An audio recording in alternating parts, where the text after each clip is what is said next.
Tapping గతంలో ప్రజాపాలన స్వేచ్ఛ అని ఇప్పుడు చెప్తున్న వాళ్ళు ఇప్పుడు ఫోన్ ట్యాపింగ్ చేస్తున్నారు. దీనికి సంబంధించిన పూర్తి చిట్టా మా దగ్గర ఉంది, చెప్తామంటూ ఒకటి చెప్పారు. ఇంకొకటి ప్రజాస్వామ్యం సామాజిక న్యాయం అంటూ ప్రగతి భవన్కి వెళ్తామన్న ఆర్ఎస్పీ ఇప్పుడు కారెక్కి వెళ్ళిపోయారు. ఆ వర్గాలకు మీరు ఏం చెప్పదు? ఫోన్ ట్యాంపింగ్ విషయంలో వాళ్ళదే కేంద్ర ప్రభుత్వం. చిత్తశుద్ధి ఉంటే ఈటల రాజేందర్ గారు విచారణకు ఆదేశించాలి.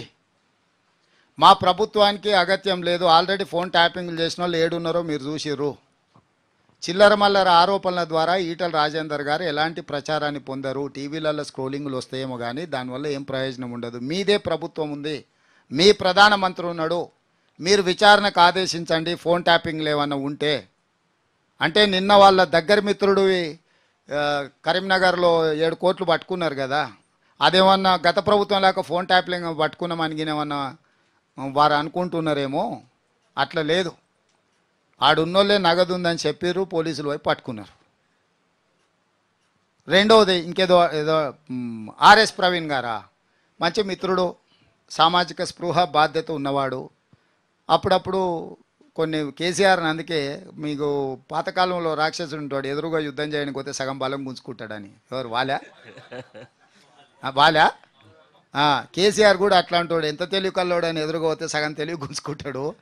అట్లా మిత్రుడు అట్లా ఉన్నట్టున్నాడు. నాకు తెలిసి ఆయనతో చేరుతాడని నేను అనుకోను. ప్రవీణ్ పట్ల నాకు ఇప్పటికీ గౌరవం ఉంది.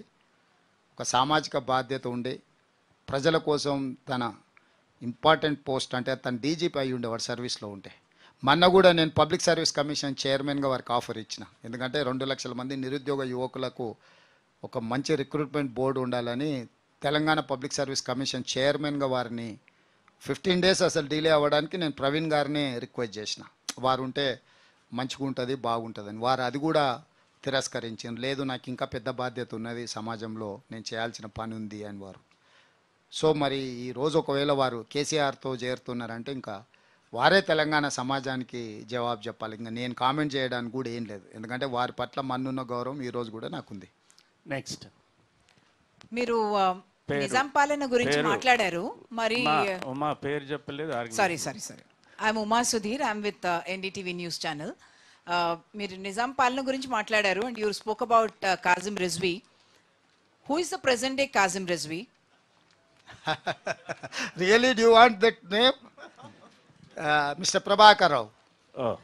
And related to that only, I'm saying the former DSP got arrested, etc. What is your understanding of what has happened? I know the investigation is still on, but what is your understanding of what happened? Midway, I cannot disclose any inquiry or whatever investigation is going on. Once the investigation is concluded, then definitely I will come and I will explain to everyone. So the process is going on. Once the department completed the process, then I will come up with the details.